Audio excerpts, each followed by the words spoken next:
Yeah. So,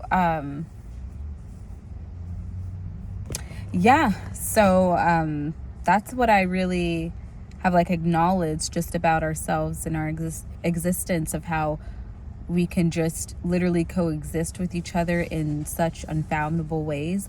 And we're meant to have different realities, different points of views, different perspectives, so we can actually interconnect and like literally weave in each other's perspectives to create this expansiveness of what we call a life. That's the whole point. That is literally the whole point.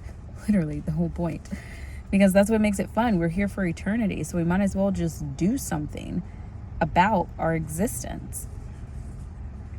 Yeah. It's definitely deep, and but yet it's definitely just who we are. It is what we are. We are what we are. It is what it is.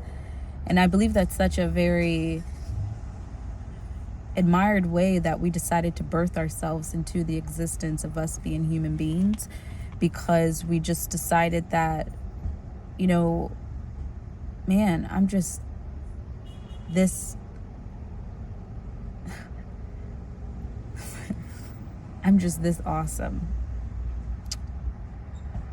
I'm just this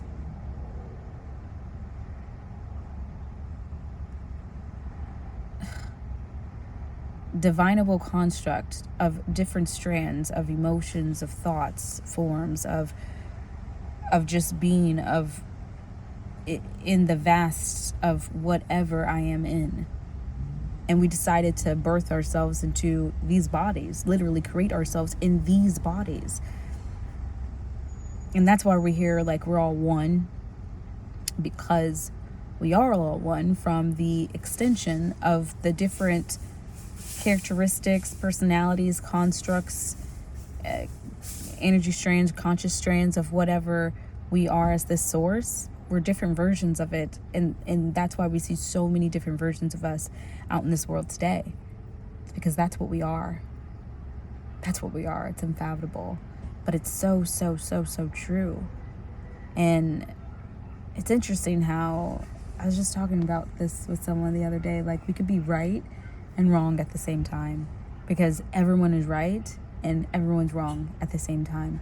Because an existence is just an existence. Existence is just a reality. And what is a reality? A reality is whatever we perceive. So we can see something one way one day, and then we can see the same scenario in a different way, and it has a different truth to it. So, but they were both true. It was just a change of perception. So it's just so fascinating of how our change of perception of whatever we are honing in that very moment determines our outcome of how we associate our reality in life.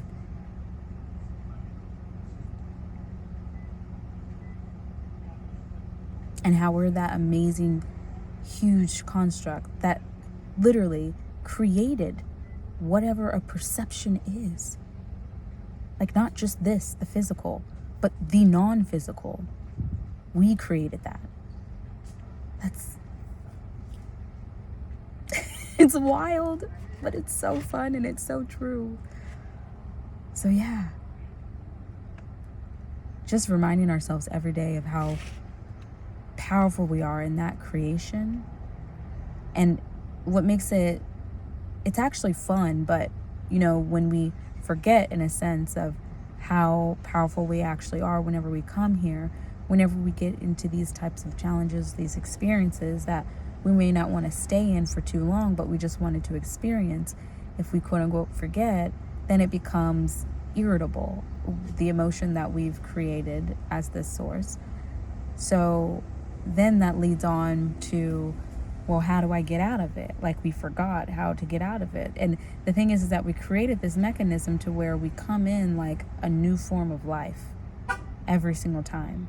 And there are times to where we do actually remember things from our quote unquote past life, past existence. But that doesn't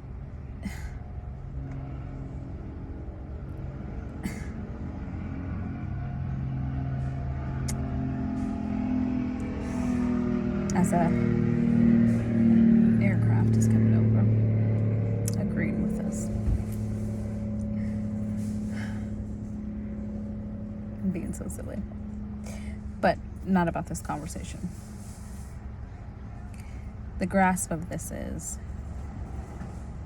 when we continue to remember that we are the in-depth creators and we can continue to create as much as we can, as we enjoy, man,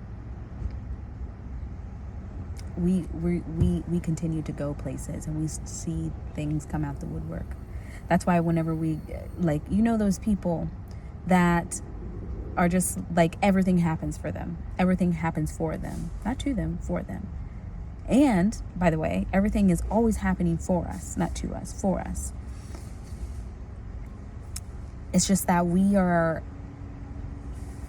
reteaching ourselves to create consciously instead of subconsciously.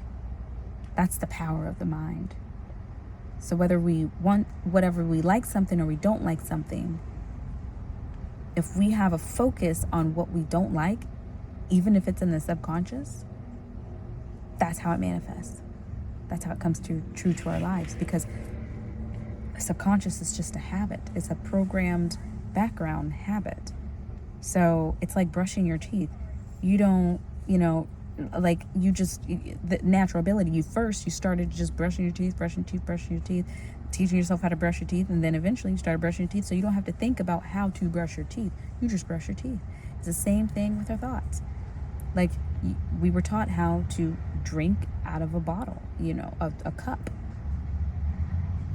And after that, we don't have to think how to drink out of a bottle or a cup. So it's the same thing again with our thoughts. Whenever we had a conscious thought that we had it so much, we then stored it to our background of our mind, the subconscious. It's now, even though it's not playing in the conscious space, it's playing in the subconscious space back here.